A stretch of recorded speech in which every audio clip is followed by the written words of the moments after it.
Bonjour à toutes et à tous, et bienvenue sur la chaîne Projet Ventilo, et plus particulièrement pour ce format, l'éventail de l'été, durant lequel je vais vous parler de mes séries préférées, classées par catégorie. Et aujourd'hui, c'est la catégorie des séries d'animation japonaises.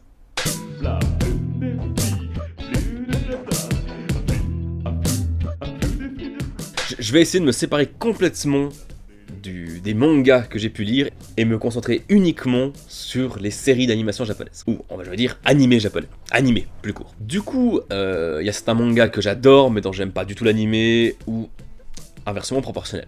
Donc, mes animés préférés. C'est très compliqué, parce qu'il y a beaucoup de choses qui viennent de mon enfance, et je crois qu'un de mes premiers souvenirs de télé, c'est Dragon Ball. Dragon Ball Z, pour être plus précis. C'est un des premiers événements épiques que j'ai vu à la télé. C'est Son Gohan qui passe en Super Saiyan 2 contre Cell. C'est bateau, mais c'est un de mes premiers souvenirs, et du coup forcément Dragon Ball Z. Plutôt Dragon Ball Z, parce que Dragon Ball c'est très peu passé quand j'étais petit. Dragon Ball Z, oui, c'est forcément un de mes animés préférés, mais c'est plus par nostalgie que par sa vraie qualité, parce que, alors oui, il y a des très bons épisodes, mais il y a aussi énormément de longueur. Sinon, deuxième animé que j'ai beaucoup aimé, Escaflowne, ou Vision d'Escaflowne, ou Vision F Escaflowne.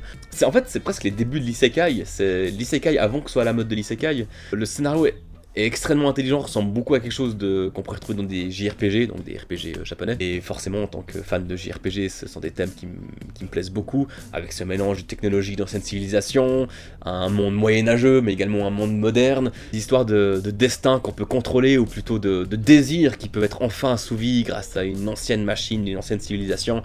Et les derniers épisodes sont tellement apocalyptiques, sont tellement sombres, et la conclusion tellement intelligente. Le fait que ce dernier combat soit entre ces deux personnages, c'est tellement intelligent dans la construction du récit que je trouve ça extraordinaire. Et oh, extraordinaire, ça faisait longtemps. Et l'univers qui est dépeint aussi est super original. Peut-être pas original, mais bien amené, bien construit. J'aime beaucoup Escaflowne. Ensuite, il y a l'animé Death Note. J'aime beaucoup le manga aussi, mais j'ai connu l'animé en premier. Et pour moi, je trouve l'animé supérieur au manga. Je le préfère au manga.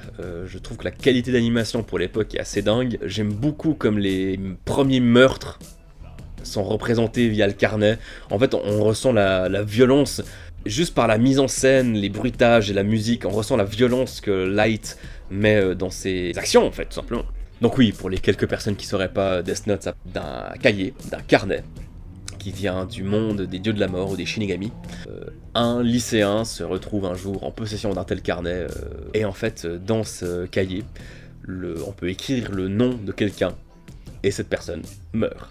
C'est juste le pitch de base, ça devient beaucoup plus compliqué par la suite. Bref, donc c'est une série qui est très bien construite, tout prend une réflexion démesurée, parce que un personnage cherche un autre personnage, et du coup, les deux savent très bien que l'autre est tel personnage, et c'est juste la confrontation de ces deux opinions, de ces deux divergences au niveau de l'opinion qu'on a de la justice, qui vont s'affronter en fait. C'est vraiment deux némésis, mais qui pourtant s'apprécient énormément.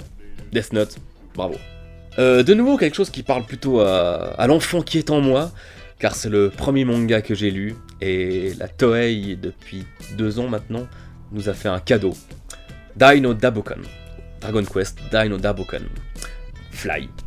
Moi, dans ma tête, c'est toujours Fly. J'ai dit que c'est un cadeau parce que cette aventure, aussi classique puisse-t-elle être, aussi classique elle peut être dans ce qu'est le shonen, dans sa construction d'univers d'heroic fantasy, aussi classique tout ça puisse être, c'est tellement bien fait. Chaque personnage est bien construit, a une action logique, et bravo parce que la Toei, autant vous avez pas fait tout comme il faut durant ces dernières années, autant là c'est un cadeau que vous nous faites, d'avoir adapté cette série Dragon Quest, Fly, Die, en animé, et de l'avoir peaufiné comme vous le faites. Merci.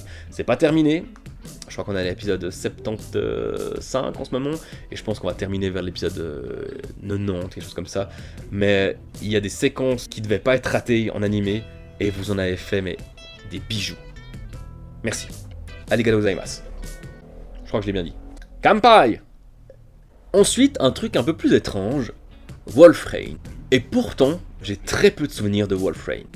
Je pourrais juste vous pitcher vite fait le début, et j'ai juste des images en tête. En fait, c'est un animé pourtant que j'ai revu il y a 4 ans de ça maintenant, et pourtant j'en garde peu de souvenirs, mais un univers tellement particulier, tellement étrange, que ça m'est resté en tête, ça m'a gravé des images très puissantes en tête en fait. Comment vous pitchez Wolfrain ? Je vous fais vite fait la fiche Wikipédia. Dans le futur, quelque part sur une terre en période glaciaire où seules subsistent quelques villes, les humains tentent de survivre.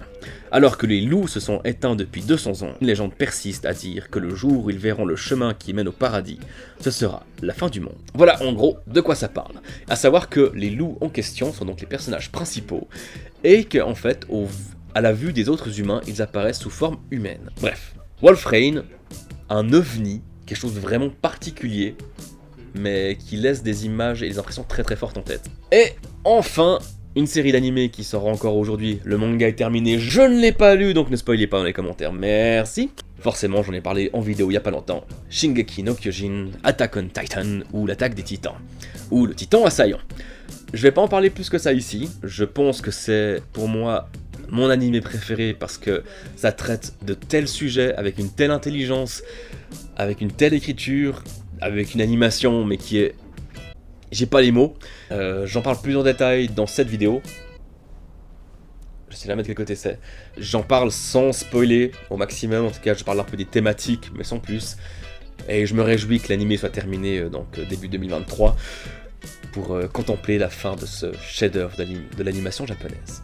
Bien, c'était donc mes animés préférés, j'espère que cette sélection vous aura plu, n'hésitez pas à faire votre propre sélection dans les commentaires, et on se retrouve tout bientôt pour ma sélection de séries d'animation pas japonaises. A très bientôt.